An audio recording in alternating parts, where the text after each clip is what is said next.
2024 के लोकसभा चुनाव की उल्टी गिनती शुरू हो चुकी है। भाजपा मोदी सरकार के 9 साल पूरे होने पर केवल जश्न ही नहीं बना रही, बल्कि देश में उसके मंत्री और प्रवक्ता सरकार की उपलब्धियां गिना रहे हैं। लेकिन इस बीच विपक्ष सरकार की उपलब्धियों को एक सिरे से नकार रहा है। अब ऐसे में सवाल यह है कि क्या सिर्फ उपलब्धियों को नकार देने से बात बन जाएगी? बदले में सवाल पूछने वर्ष 24 के चुनाव में विपक्ष का बेड़ा पार हो जाएगा या फिर कोई ठोस रणनीति पर काम होगा? क्योंकि फिलहाल धरातल पर मोदी जैसे कद का नेता विपक्ष में नहीं दिख रहा है।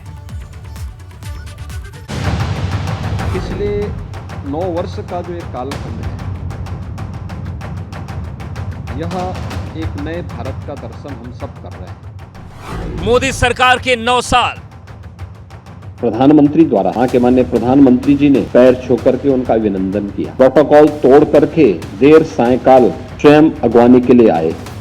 भाजपा ने फिर ठोकी जीत वाली ताल। उग्रवाद, अलगाववाद और आतंकवाद को पूरी तरह नियंत्रित करने में लगभग सफलता प्राप्त की जा चुकी है। एक क्लिक में महिला लाभार्थियों को दी जाने वाली सुविधा का लाभ प्राप्त हो रहा था। ये सभी चीजें उस रूप में मिल रही थी। विपक्ष भी तैयार, काम काज पर सवार। अब तो सरकार के 10 साल हो गए, 10 नंबरी हो गई सरकार। 9 साल पूरे हो गए, इसका मतलब 10 नंबरी हो गई सरकार। 24 के लिए सपा ने बिछाई बिसात। जो झूठे वादे करते हैं और देश और प्रदेश को जो धोखा देने का काम करते हैं, वो सबके सामने बहुत जल्दी आएगा। नैमिषारण्य से फुल प्रूफ प्लानिंग का आगाज। बीजेपी का ट्रिपल सर्वे देगा टक्कर।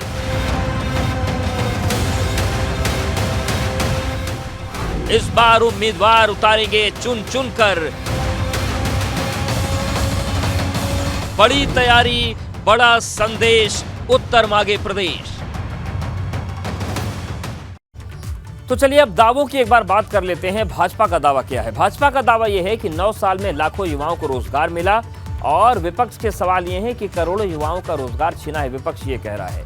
वहीं किसानों की आय दोगुनी करने की बात सरकार कर रही, लेकिन विपक्ष कह रहा है किसानों को एमएसपी की गारंटी मिल ही नहीं रही, खरीदारी नहीं हो रही। अंतर्राष्ट्रीय स्तर पर भाजपा कह रही कि धाक बढ़ी है, लेकिन विपक्ष कह रहा है कि समाज में डर का माहौल बना दिया गया है।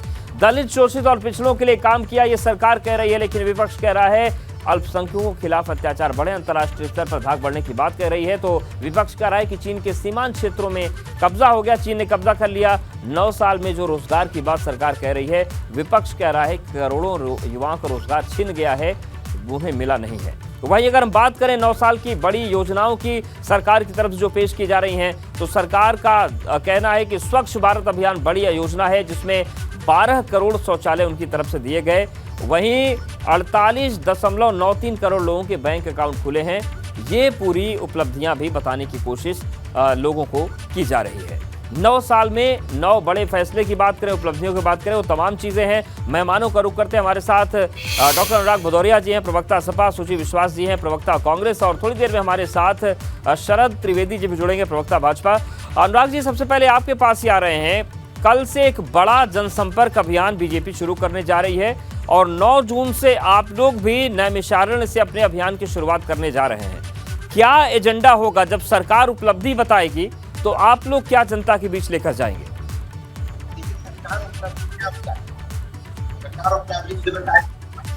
बनाए हैं जिसमें पानी नहीं है और दीवार भी नहीं है, ऐसे शौचालय हमने बनाए हैं। हमने तो किसानों को इनकम दोगुनी करने की बात की थी, लेकिन हमने किसानों की इनकम तो दोगुनी हम नहीं कर पाए। हाँ, धरने पे किसान जरूर साल भर तक बैठा रहा है, और न जाने कितने किसानों की मौतें हो गई, उनको एमएसपी तक तो मिल नहीं रही है। कि सरकार क्या बताएगी बेटी पढ़ाओ बेटी बचाओ में, कि यहाँ जो देश के लिए मेडल लाने वाली लड़कियां हैं, वो जंतर मंतर पे बैठी हैं, उनको गिरफ्तार किया जाता है, घसीटा जाता है। ये क्या बेटियों का सम्मान यही है? ये सरकार बताएगी? एक तरफ तो नए भवन का, संसद भवन का उद्घाटन, और दूसरी तरफ हमारी बेटियां घसीटी जा रही थी। वो बेटियां जो मेडल लेके आई है, तो जब मेडल लेने वाली बेटियों का सम्मान नहीं हो रहा है, तो आप और क्या सम्मान कर रहे होंगे? वो बेटी जो आप देश की बेटी है, यहाँ राष्ट्रपति जी, वो आदिवासी समाज से आते हैं, उनसे आप हमारे नए संसद भवन का उद्घाटन तो करवा नहीं रहे हो। तो क्या आपने किया 9 सालों में? 9 सालों में क्या आपने किया कि जिससे से डीजल पेट्रोल की कीमत कहाँ पहुंच गई? 100 के पार। ये आपकी उपलब्धि है। आपकी उपलब्धि ये है कि कोरोना काल में लोगों की जिस तरह से मौतें हो रही थी लगातार ऑक्सीजन की कमी से, यहाँ पे न जाने कितने अपनों लोगों को होया है। ये सरकार की उपलब्धि है क्या? मैं पूछना चाहता हूँ कि सरकार ये बताए कि जो रोजगार कर रहे थे वो बेचारे बेरोजगार हो गए, और बेरोजगार हो गए तो वो घर पे बैठे हैं। सरकार की उपलब्धि ये है कि सरकार ने लोगों को नौकरी तो दी नहीं, लेकिन लाइन में लगा दिया। 5 किलो चावल, 4 किलो आटा के लाइन में लग जाओ और इसी से अपना गुजारा पालो। फिर बच्चों को कैसे पढ़ाएंगे? ठीक है, अनुराग जी जवाब ले लेते हैं। शरद त्रिवेदी जुड़ गए हैं। सरकार का काम है। सरकार ने, शरद जी, अनुराग जी कह रहे हैं कि आप लोगों ने उन बेटियों का सम्मान नहीं किया जो मेडल लेकर आई। शौचालय ऐसे बना दिए जिसमें न दीवार न छत, रोजगार देने के बजाय लाइन में लगा दिया गया। तो आप लोग जो 9 साल में उपलब्धियों की बात कर रहे हैं वो जमीनी हकीकत से बहुत दूर है। देखिए, पहला जो प्रश्न था वो बेटियों के ऊपर है। उनके केस को सरकार ने संज्ञान ले लिया, उस पर इंक्वायरी बैठ गई है, सुप्रीम कोर्ट ने संज्ञान ले लिया, सुप्रीम कोर्ट ने ये डायरेक्शन में इंक्वायरी बैठी है और उस पर जो भी उसका फैसला होगा उस पर सरकार अमल करेगी। दूसरी चीज है कि जो किसान के बारे में कह रहे हैं, ये जो गरीब और असहाय और दुखी किसान है उसने लक्ष्य से 2 मिलियन टन बेटियों का, बेटियां इतने दिन से बैठी, क्या सरकार ने उनसे बातचीत की? क्या सब बेटियां इतने दिन से 1.5-2 महीने से तो आप भी देख रहे हो, हम भी देख रहे हैं, आपके घर में भी बेटियां हैं, आप भी इस बात से तकलीफ में होंगे। बोले भले नहीं, आप बीजेपी के प्रवक्ता हैं, आप नहीं बोल पाएंगे, लेकिन आपको भी तकलीफ हो रही होगी। जो तिरंगा लेके बेटियां जीत के आती है और तिरंगा लहराती है, पूरा देश लहराता है, तालियां। ठीक है, जवाब ले लेते हैं शरद जी। जंतर मंत्र में घसीटी जा रही थी और आप उसको कह रहे इंक्वायरी बैठ गई है, फलाना हो गया, ढिकमा हो गया। तकलीफ आपको भी होती होगी, कचोटता तो आपका ही मन होगा, लेकिन आज खुल के बोलिए आप। अब छोड़िए। ठीक है, जवाब ले लेते हैं अनुराग जी। शरद जी, कचोट तो आपका ही मन रहा होगा, लेकिन आप बोलना नहीं। आप उपलब्धियां बताएंगे तो विपक्ष इन सवालों के साथ जनता के बीच जाएगा। क्या असहज स्थिति तो नहीं बनेगी? देखा आपने किस तरह से लेती हुई थी वो बेटियां जो पूरे वर्ल्ड में हम लोग का देश का मान सम्मान करने वाली, वो बेटियां जो तिरंगा। अनुराग जी जवाब ले लेते हैं शरद जी का। वो बेटियां जो देश के लिए मेडल लेके आती है, उनके लिए आप करें इंक्वायरी बैठ गई है, सरकार काम कर रही है। अरे इसका तो तुरंत एक्शन आपको लेना चाहिए था उन बेटियों के बारे में। आपको भी तकलीफ है। जिस स्पीड से कार्रवाई समाजवादी पार्टी के कार्यकाल में होती है उस स्पीड से भारतीय जनता पार्टी के कार्यकाल में कार्रवाई नहीं होती है। आप अपना, आप सत्ता में, अभी आप सत्ता में, आप अपना बताइए ना। हम सत्ता में नहीं है, जनता ने हमें हटा दिया है सत्ता से, आप सत्ता में है। शरद जी, ये सवाल उठ रहा है अब चूंकि सम्मान की बात आ गई है तो पॉक्सो एक्ट लगने के बाद भी गिरफ्तारी नहीं हो रही है, इस वजह से भी सवाल बहुत बड़े हो गए। अगर मुझे बोल लेने दें, अनुराग जी बहुत प्रखर वक्ता हैं, मुखर वक्ता हैं और मैं और मुझसे ज्यादा सीनियर हैं, लेकिन बात अगर वो सुन ले बात तो मैं बता दूं, नहीं तो जो वो कह रहे हैं मैं उसको मानने को तैयार हूँ। हर चीज मान लेते हैं हम, बोलने की कोई जरूरत ही नहीं है। अरे सर, मैं अगर उनका पहले व्यक्ति है, सम्मानित व्यक्ति है, मैं तो अनुराग आपको नमस्कार कर रहा हूँ क्योंकि आपसे सम्मानित और समझदार है। बेटियों के मामले में आप बोल नहीं पा रहे हैं, आपकी पार्टी लाइन का आपको गवारा नहीं, लेकिन मैं गारंटी के साथ बोल सकता हूँ अंदर आपको भी कचोट रही होगी, बात आपको भी कचोट रही होगी। ठीक है, जवाब ले लेते हैं अनुराग हुआ है बेटियों के साथ। शरद जी, जो तमाम बातें हैं ये बातें चुनावी मैदान में भी गूंजेंगी, उतरेंगी, असहज स्थिति तो नहीं बनेगी। देखिए, ये जो बातें अभी इन्होंने कही हैं वो तकरीबन सारी बातें ये 4 बार, 2 बार विधानसभा चुनाव में, 2 बार लोकसभा चुनाव में और 2 बार निकाय चुनाव में दोहरा चुके हैं। जिस स्पीड से इनके कार्यकाल में की बात, मेडल की बेटियों की बात नहीं हुई है, पहली बार हो रहा है ये, उसके बाद अभी चुनाव आया नहीं।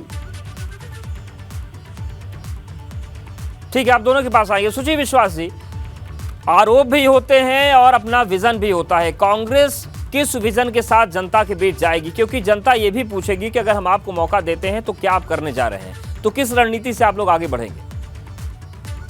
आपका 9 साल बेमिसाल पॉपअप हो रहा है, यही विषय भी है। तो हम तो जनता के बीच ही हैं, हम विपक्ष हैं, जनता ने हमें हटाया है और आपको सत्ता में लाए हैं। तो भारतीय जनता पार्टी की ये 9 साल की जो नाकामियां हैं, जो आतंक का 9 साल का प्रखर एक समय चल रहा है, जो अराजकता स्थापित है, चाहे वो नोटबंदी की फॉर्म में देश की अर्थव्यवस्था की कमर तोड़ी हो, चाहे गब्बर सिंह टैक्स की फॉर्म में उन्होंने जीएसटी एप्लीकेबल करके लघु उद्योग, मध्यम उद्योग, मझोले उद्योग और व्यापारियों की कमर तोड़ी हो, या फिर जो ताजा तरीन 2000 चिप वाले नोटों को टेंडर लीगल नोटिस किया है, या फिर आप किसानों की दुर्दशा लें। पहली सरकार है जिसने कृषि उपकरणों पर भी 18% जीएसटी लगाया है। बाकी किसानों को कितनी फिक्र है, ना यकीन हो तो टेनी को लेकर माफिया बगल में दूरबीन से अमित शाह साहब ढूंढ रहे थे। बेटियों के बारे में हमारे भाई अनुराग साहब बोल ही चुके। तो जो इतने शर्मनाक हैं कि पोस्टर के लिए उन बेटियों को अपने साथ फोटोशूट कराते हैं और जब उन पर बूटों से बारिश करते हैं संसद भवन के उद्घाटन के समय, तब सरकार अपनी नाकामियों से मुंह छुपाती है। वो एक निकम्मी, नकारा और आतंकी सरकार है। और जिस तरह से उसको प्रोपेगेंडा ग्लोरीफाई किया जा रहा है, मुझे नहीं लगता कि ये 9 और आप चाहे वो कश्मीर फाइल्स के माध्यम से हो, चाहे वो केरला स्टोरीज के माध्यम से हो, चाहे वो मीडिया मैनेजमेंट के माध्यम से हो, चाहे हेडलाइन मैनिपुलेशन के माध्यम से हो, इस सरकार ने चाहे स्त्रियों के लिए, चाहे किसानों के लिए, चाहे दलितों के लिए, चाहे वंचितों के लिए, चाहे शोषितों के लिए, तो पूरी तरह एक डिजास्टरस गवर्नमेंट 9 साल से है। और अब तो प्रधानमंत्री जी ने बता ही दिया कि भाई वो राजदंड हाथ में लेकर के पूरी तरह मठाधीश हो गए हैं। उनकी डिक्टेटरशिप का उन्होंने जो ठीकरा फोड़ा है, जो वादे थे काला धन लाने का, रोजगार लाने का, तो अब किसको 50 रुपए में पेट्रोल मिल रहा है, सिलेंडर का भाव क्या है, आटा किस भाव है, तेल किस भाव है। तो दलाली को अगर सरकार चलाना कहते हैं तो मोदी जी बेहतरीन है। पूंजीपतियों को स्थापित कर दिया है, राफेल से लेके और आप वर्तमान सरकार की जो ऑक्सीमीटर अभी कोविड के पैंडेमिक में खरीदे गए, जो 13,000 की किट खरीदी, तो सक्रिय है सरकार। शरद द्विवेदी जी, आप लोग 9 साल की उपलब्धि बता रहे हैं, लेकिन उपलब्धियों का काउंटर विपक्ष कैसे कर रहा है सुन रहे हैं। कई महत्वपूर्ण बातें सुची जी ने कही हैं और निश्चित तौर से इसका भी आकलन जनता करेगी। देखिए, मैं अनुरोध कर रहा हूं कि अपने विपक्ष के मित्रों से कि अगर वो सुनना चाहें तो सुन लें, नहीं सुनना चाहें तो मुझे कोई परहेज नहीं है। जो वो कहना है वो कह ले, हमें कोई दिक्कत नहीं है। अगर वो सुनना चाहते हैं तो कृपया मुझे बोल लेने दें। देखिए, पहली चीज ये है कि हम कोर्ट के ऑर्डर के खिलाफ नहीं जा सकते। कोर्ट ने जिस चीज में संज्ञान ले लिया है, इंक्वायरी लॉन्च कर दी गई है। जैसे ही इंक्वायरी कंप्लीट होगी, जो उसमें फैसला लिया जाएगा उस पर सरकार अमल करेगी। दूसरी चीज है, जो गरीब किसान की बात कर रहे हैं, किसान घर में बैठा है, विपक्ष सड़क पे बैठा है। अगर विपक्ष सड़क पे है तो जरूर कुछ ना कुछ अच्छा हुआ होगा, इसलिए विपक्ष सड़क पे है और जनता घर में बैठी है। और जो गरीब और असहाय किसान है, उसने 2 मिलियन टन जो अपनी उपज है, लक्ष्य से 2 मिलियन टन ज्यादा फसल उगाई है किसान ने।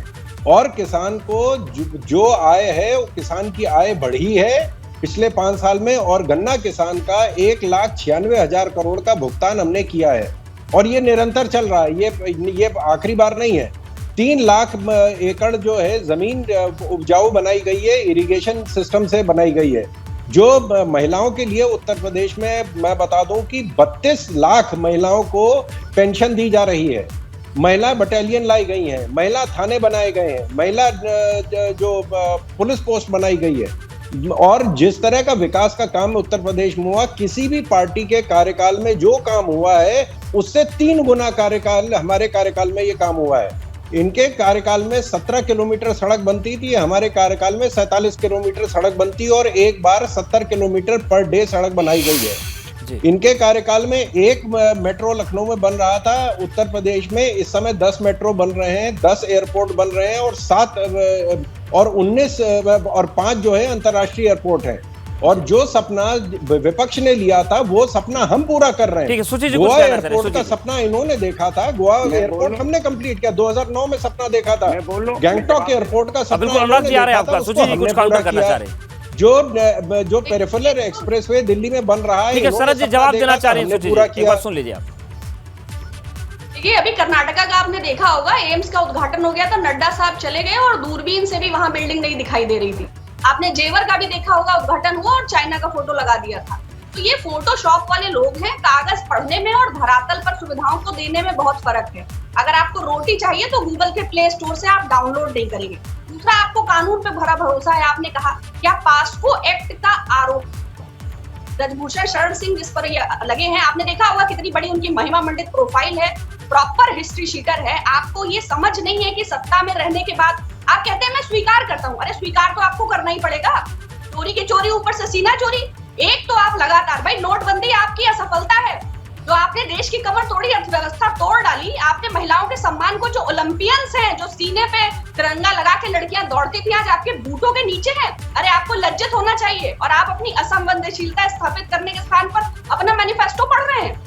आपको जरा लज्जा नहीं है कि कोविड के पैंडेमिक के फेल्योर में आपने क्या किया? लाखों लोगों ने अपने प्रियजनों को खोया और आप लोग दलाली कर रहे थे। क्या दे सके? देश को ऑक्सीजन नहीं दे सके।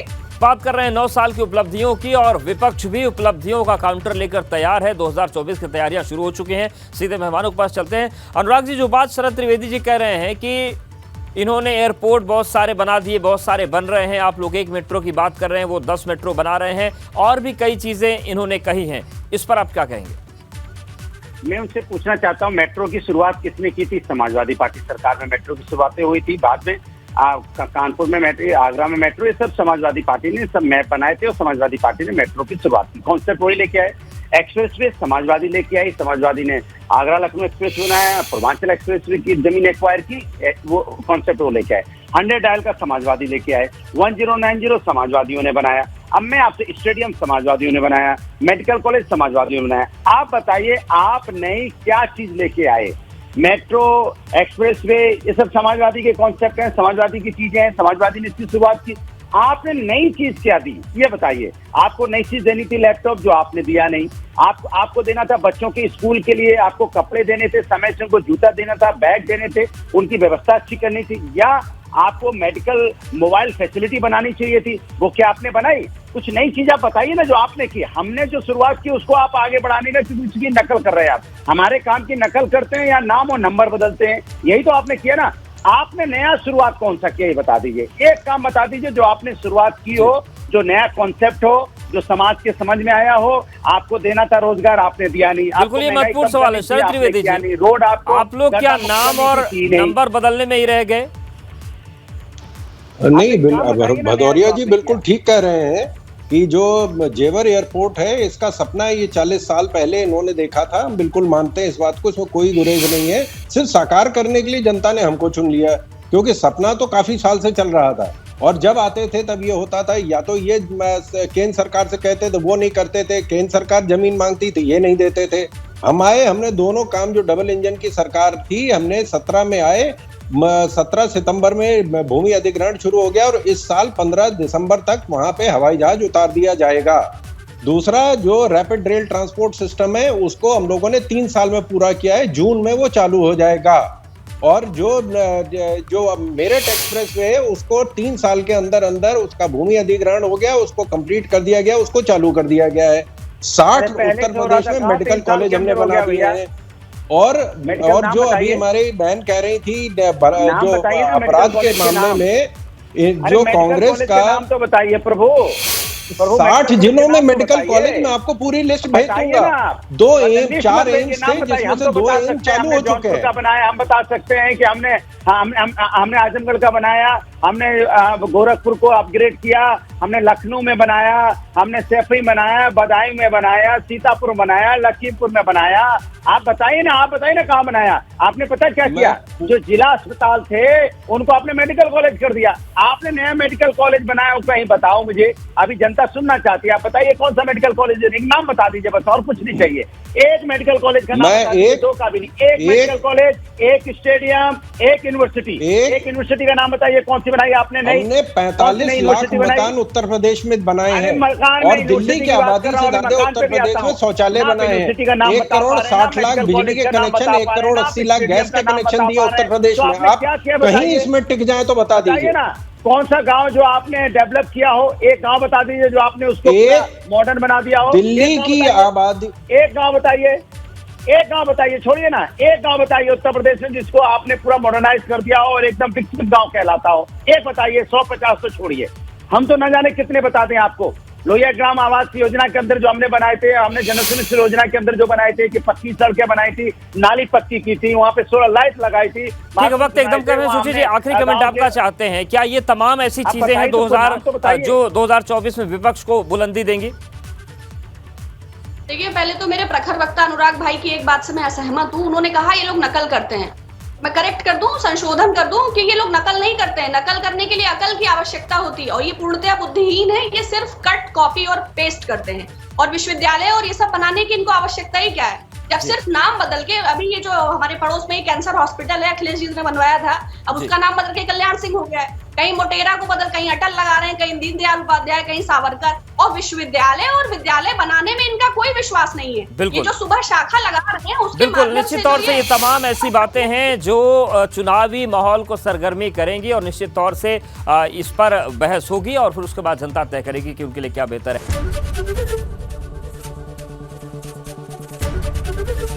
एबीपी गंगा, खबर आपकी, जुबान आपकी।